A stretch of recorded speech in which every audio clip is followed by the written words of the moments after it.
오늘은 생활 속의 거룩함을 회복하라, 일상 속의 거룩함을 회복하라라는 제목으로 사도행전 15장의 말씀을 나누도록 하겠습니다. 먼저 사도행전 13장과 14장은 바울의 1차 전도 여행이라고 불리는 내용들이 기록되어 있습니다.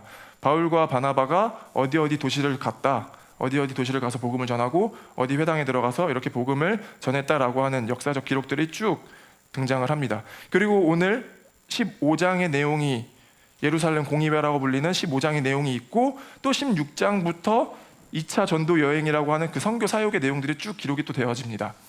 그러니까 이게 무슨 말이냐면 1차 전도 여행이 마무리가 되어지고 15장이 있고 2차 전도 여행이 또 시작되는 기록이 있다는 건데, 그러면 이 위치가 뭔가 함의하는 바가 있겠죠. 1차 전도 여행이 마무리된 시점에서 또다시 선교가 폭발적으로 증가되어질 때 이 15장에서 어떤 맥락, 어떤 내용이, 위치가 함의하는 바가 있기 때문에 오늘 15장을 또 같이 보게 되는 거예요.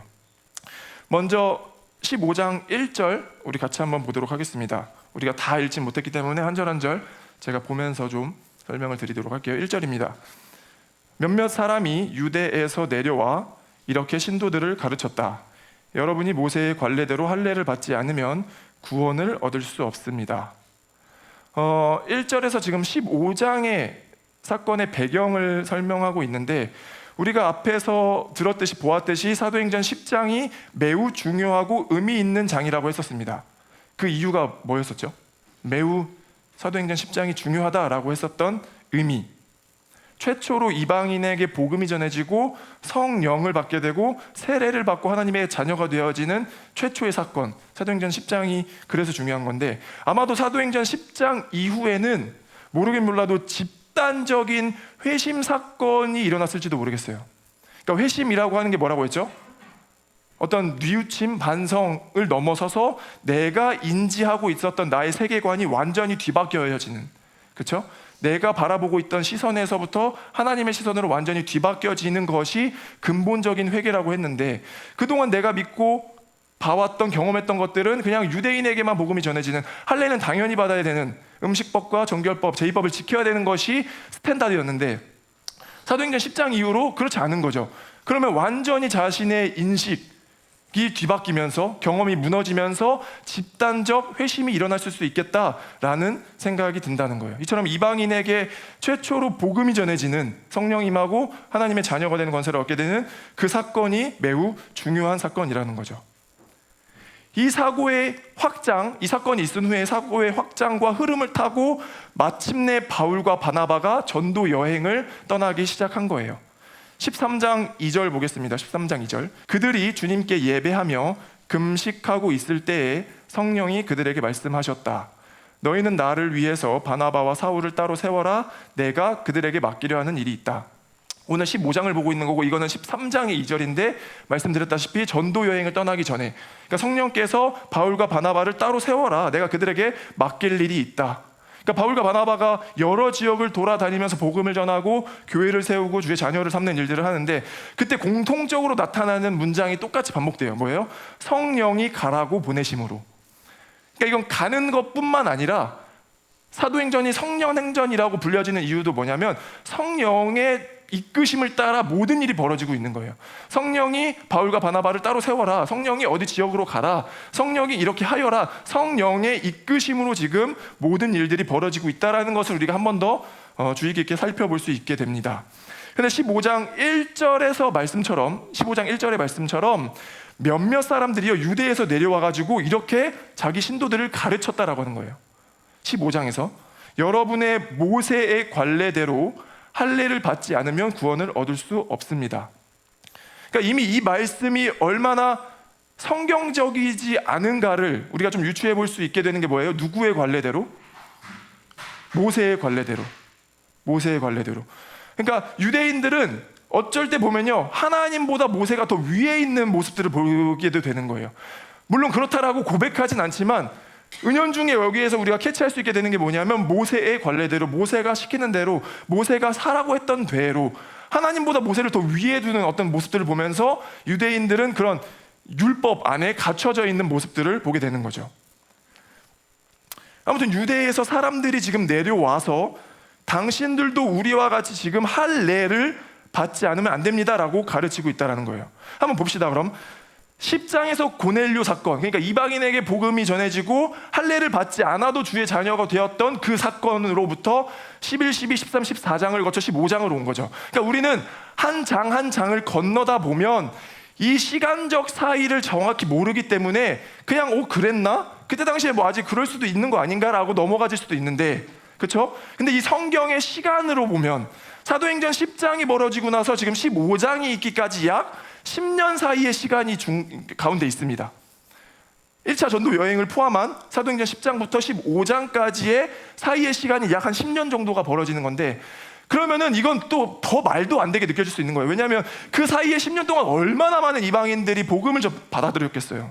그렇죠? 고넬료의 그 최초의 사건이 있은 후로부터 수많은 영혼들이 이방인에게 복음이 전해지고 하나님의 자녀가 되는 일들이 벌어졌을 텐데, 지금 시대가 어느 시대인데, 그렇죠? 15장에서 유대에서 사람들이 내려와서 몇몇 신도들을 이렇게 가르치고 있다라고요.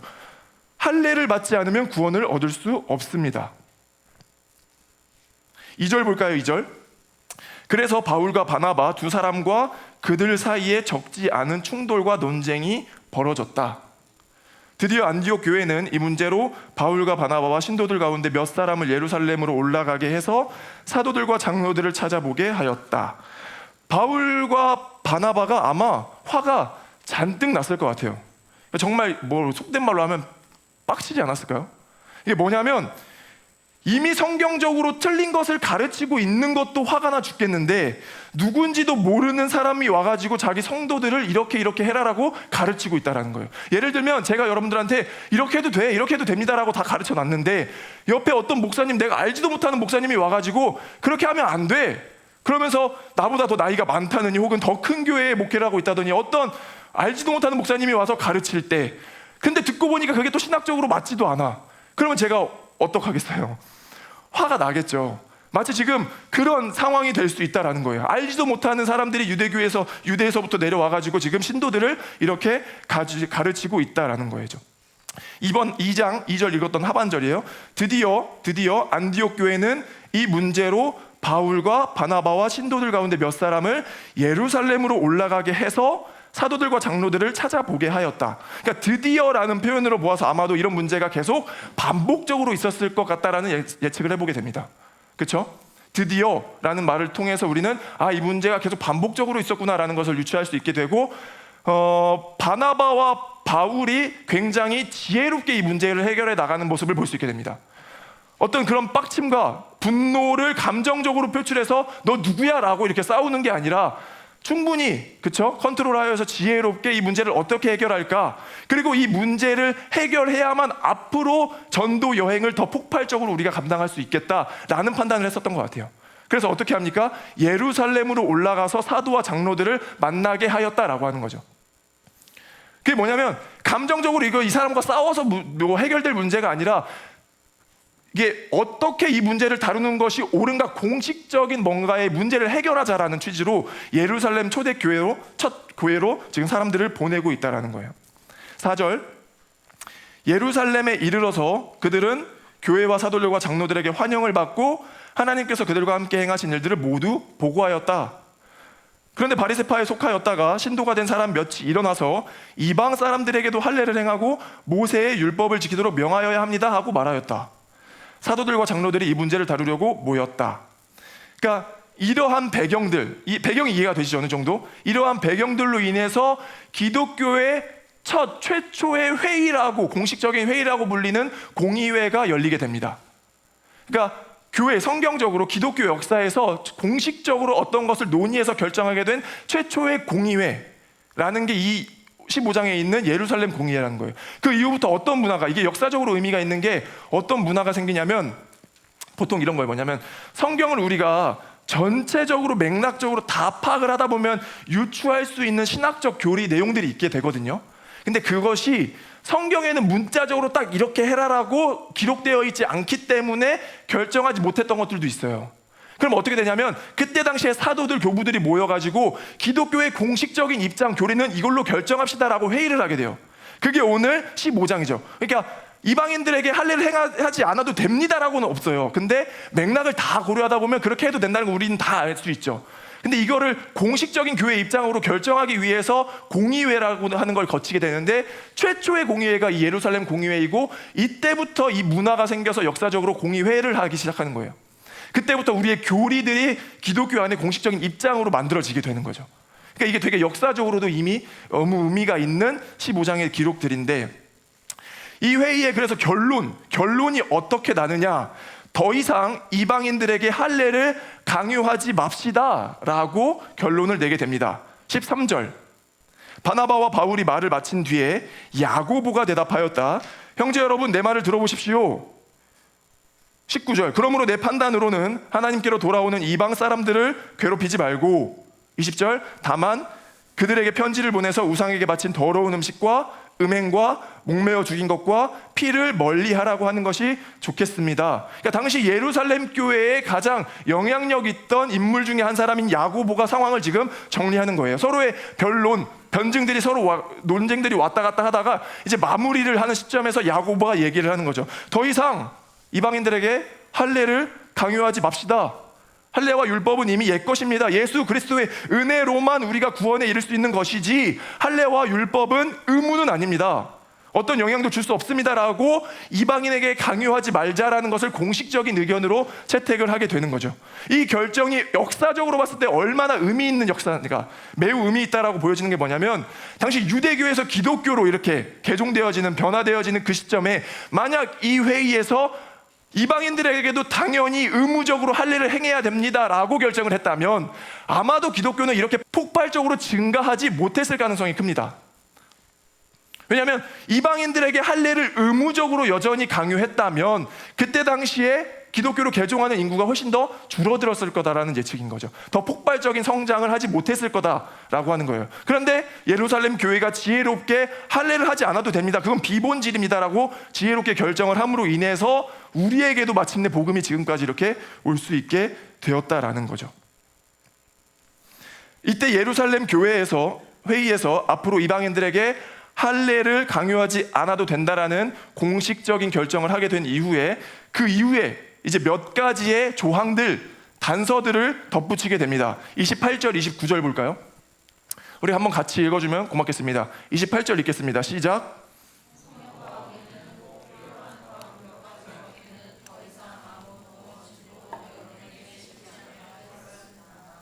여러분은 우상에게 바친 제물과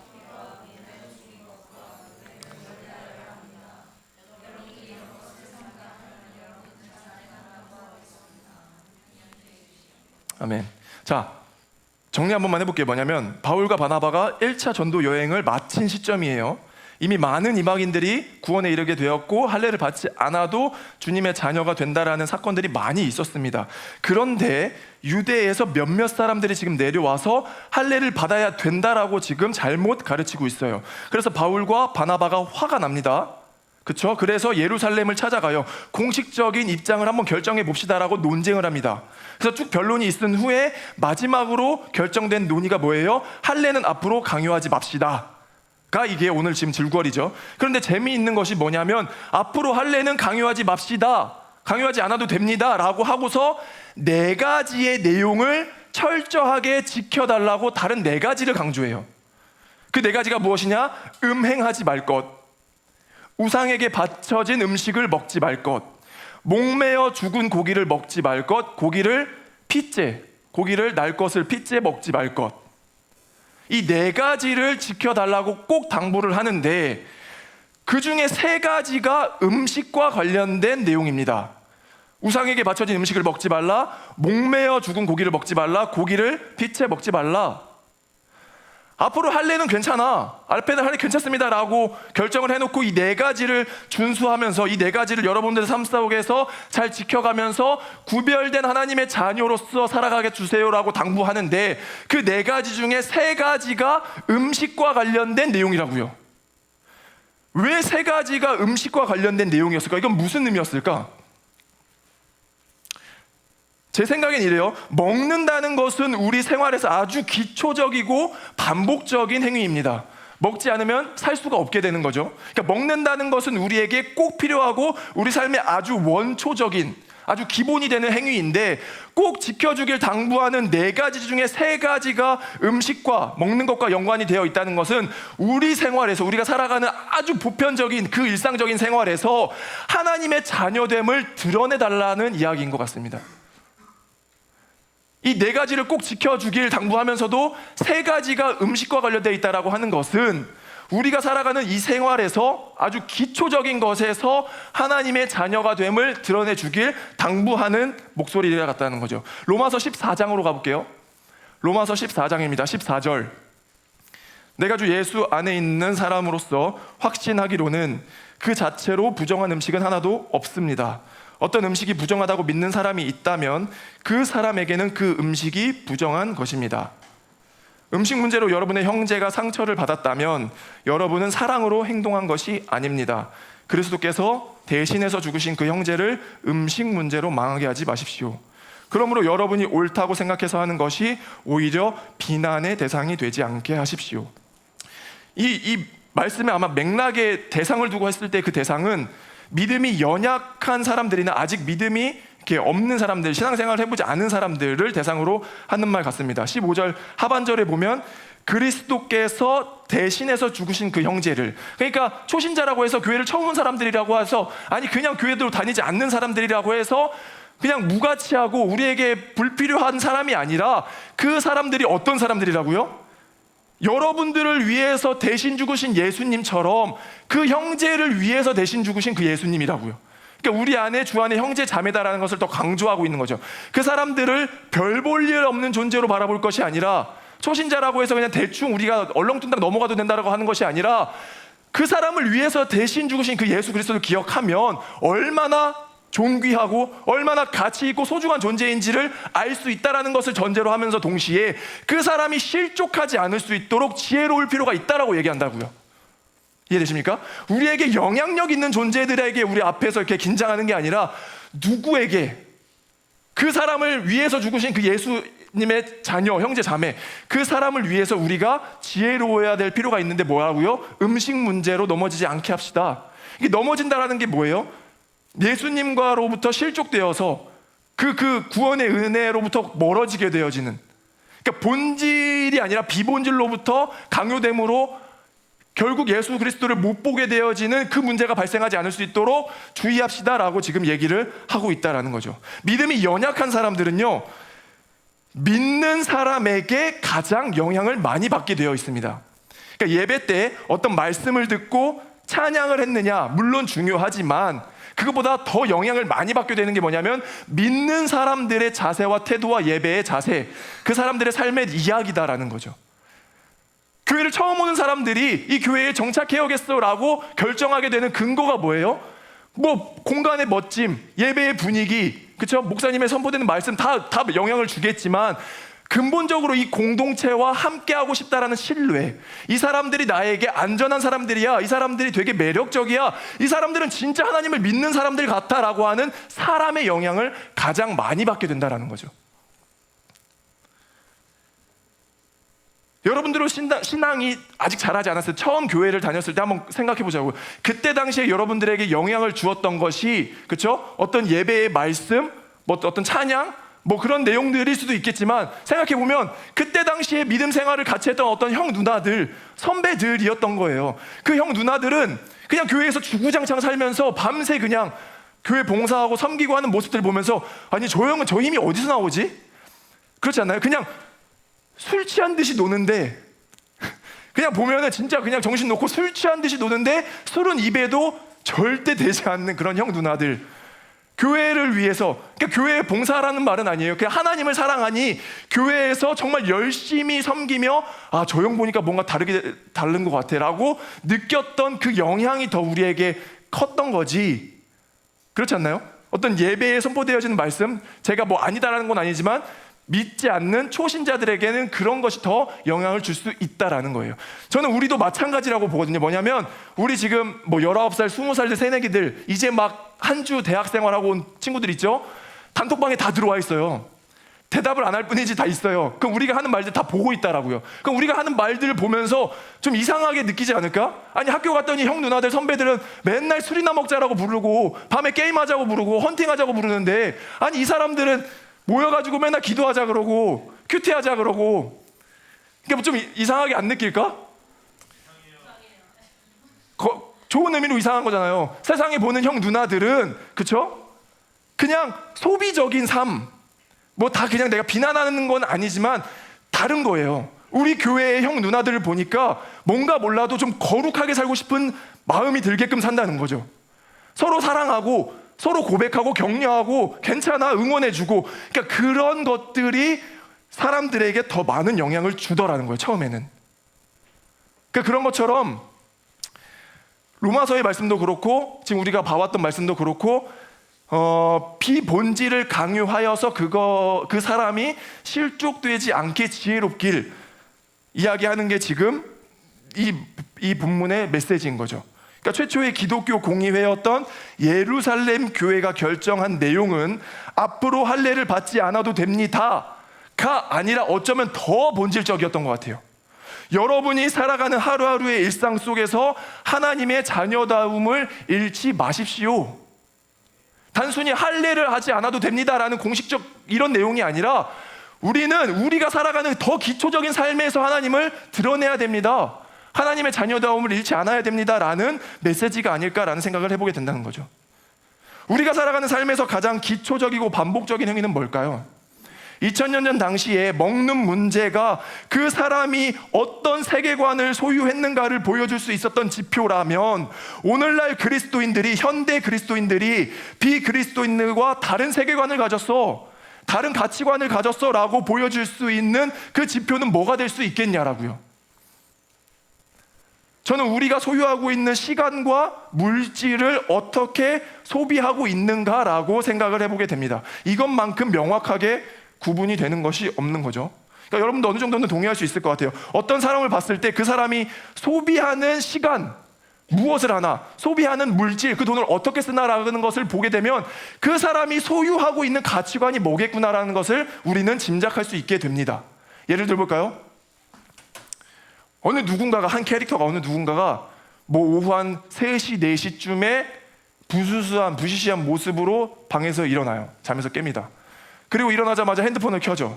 그리고 지난밤에 무슨 일이 있었나 핸드폰을 들어 올리면서 유튜브와 인스타그램을 왔다 갔다 한 2시간을 소비합니다. 지루해 이제 끄자 하고 해서 배고프니까 라면 하나를 끓여 먹죠. 그리고서 또 뭐 있었나 하고 또 1시간을 또 인스타그램에서 탐방을 해요. 그렇게 시간을 계속 소비합니다. 그러다가 저녁 때쯤에 지겹다라고 해서 친구들한테 연락을 노리다가 어느 누군가에게 하나 걸리면 지금 어디에서 만나자, 어디서 뭐 하고 있어, 뭐 헌팅 포차든 술집이든 뭐 밤에 이렇게 놀자라고 해서 밤에 이렇게 시간을 보내죠. 뭐 새벽 한 2시, 3시까지 놀다가 집에 돌아와서 씻지도 않은 채 그냥 침대에 누워서 자요. 그리고 또 오후 한 2시, 3시쯤에 일어납니다. 이런 일상이 매일매일 반복되는 사람이라면, 어쩌다 한번 그렇게 하는 게 아니라 매일매일을 그렇게 사는 사람이라면 우리가 그 사람이 소유한 가치관과 세계관을 뭐라고 생각하겠냐라는 거죠. 그렇지 않을까요? 저는 만약에 정말 그런 사람을 실제로 보게 된다면 저는 어느 정도 유추할 수 있을 것 같아요. 그냥 그 사람이 생각하는 사고방식과 세계관이 그렇겠구나. 그렇죠? 심지어 그 사람이 주일에 교회를 나와서 예배를 드린다 할지라도 나머지의 보편적 삶이, 6일간의 삶이 그 삶으로서 계속 소비되어지고 있다라고 하면 그가 고백하는 신앙의 고백이 한 번 더 같이 좀 고민해 볼 필요가 있겠다라고 느껴지겠다라는 거예요. 내가 의심하는 게 아니라 실제 우리의 삶의 시간의 소비, 물질의 소비가 결국 그 사람을 정의하게 된다니까요. 내가 무슨 마음을, 무슨 생각을 담고 있느냐가 표출되어지는 너무 자연스러운 현상인 거죠. 저는 여러분들의 삶의 시간과 물질이 소비되는 모습을 보고 저 사람 진짜 하나님을 믿는 사람이구나 라고 고백되어지는 일들이 많길 소망합니다. 여러분들의 삶의 시간과 여러분들이 소유하고 있는 그 물질이 소비되는 것을 보니 저건 다르구나, 정말 하나님을 믿는 주의 자녀이구나 라고 고백되어지는 일들이 많길 소망하는 거예요. 지금 아랫마을에서 북스터디하고 있는 돈, 소유, 영원, 그 책의 264페이지 보면 이렇게 기록이 되어 있어요. 뭐냐면 아마 당신은 이런 말을 들은 적이 있을 것입니다. 그의 마음은 온통 하늘나라에 집중되어 있어서 세상에서는 행복할 수 없다. 하나님은 하늘나라에 우리 마음을 고정하라고 명령하신다. 그러나 이런 것들은 왜곡된 이야기이다. 그러니까 우리가 하늘나라에 대한 올바른 마음을 가지면 하늘나라와 이 땅 어디에서든 최대의 행복을 누리게 된다. 그러나 우리가 세상적인 것에 마음이 쏠리면 하늘나라와 세상 어느 곳에서든 행복을 누리지 못할 것이다. C.S. 루이스는 이렇게 말한다. 역사를 공부해보면, 우리 삶의 역사를 공부해보면 이 세상에서 가장 열심히 일한 그리스도인은 하늘나라를 가장 사모한 사람이었음을 쉽게 발견할 것이다. 로마 제국에서 회심의 족적을 남겼던 사도들이나 중세시대를 세웠던 위대한 사람들, 노예 무역을 폐지한 영국의 복음주의자들은 모두 이 땅에서 열심히 자신들의 업적을 남겼다. 그 이유는 바로 그들의 마음이 온통 하늘나라로 꽉 차 있었기 때문이다. 이게 무슨 말이냐면 우리가 하늘나라에 초점이 온전히 고정되어서 하늘나라의 마음으로 꽉 차 있으면 종교적으로 열심히 되는 게 아니라, 종교적인 시간에만 소비되는 것이 아니라 우리가 보편적으로 살아가는 일상생활에서의 더 적극적이고 열심히 살아가게 된다는 거예요. 아니, 역사적으로 보니까 실제로 어떤 위대한 업적을 남기고 더 열심히 살아내고 큰 일을 한 사람들의 공통점을 보니 다 그리스도인이었다라고요. 근데 그 그리스도인이 온통 자신의 가치관이 하늘나라로 꽉 차 있는 사람들, 이해가 되십니까? 우리 마음 가운데 무엇이 담겨 있느냐가 곧 우리 삶에 증거되어지는 바인 거예요. 그러니까 우리가 소비하고 있는 시간과 우리가 소비하고 있는 이 물질을 통해서 여러분들의 주변인들이 정말 하나님이 살아 계시구나라고 고백되어지길 소망한다라는 것입니다. 저는 조금 도전되길 바라요. 우리가 이 세상 가운데 전도하기가 얼마나 힘듭니까? 교회에 전도하는 건 둘째치고 그 죽어져 있는 영혼을 하나님께서 살리길 원하시는 그 간절한 마음을 우리가 알아야 되는데, 그것이 가능한 방법이 뭐예요? 이 시대에 물론 우리의 믿는 바를 복음을 언어로 전해야죠. 그런데 그거보다 더 지금 필요한 건 뭐예요? 그걸 진짜 믿는 사람들이 필요하더라니까요. 그걸 진짜 믿으니까 하나님이 그 하늘나라를 정확히 설계해 두셔서 우리는 하늘나라의 소망을 붙잡고 살아가는 사람들이다 보니 이 땅에서의 소유와 이 땅에서의 문제는 물론 문제지만 해결해야 되지만 그 큰 문제는 아니더라고요. 왜? 천국 소망을 소망하니까. 근데 그걸 진짜 믿어야 그게 행동으로 나오는 거더라고요. 내가 그게 믿어지지 않으면 내 삶이 지금 너무 힘들어요. 당장 하루하루가 삶이 힘들더라고요. 근데 이것을 유일하게 해결할 수 있는 근본적인 치료제, 방법이 뭐예요? 복음이죠. 하나님이 하늘나라를 설계해 두셨어. 우리는 그 천국 소망, 그 하늘나라를 붙잡고 살아가는 사람들이야 라는 진짜 믿는 사람들이 있을 때, 쟤는 진짜 믿나? 아니, 저는 그 믿는 바가 진짜인가? 아니, 어떻게 자신의 것을 그렇게 나누지? 자신의 시간과 자신의 물질을 어떻게 그렇게 나누지? 라는 모습을 통해서 하나님이 살아계시구나를 증거할 수 있게 된다는 것입니다.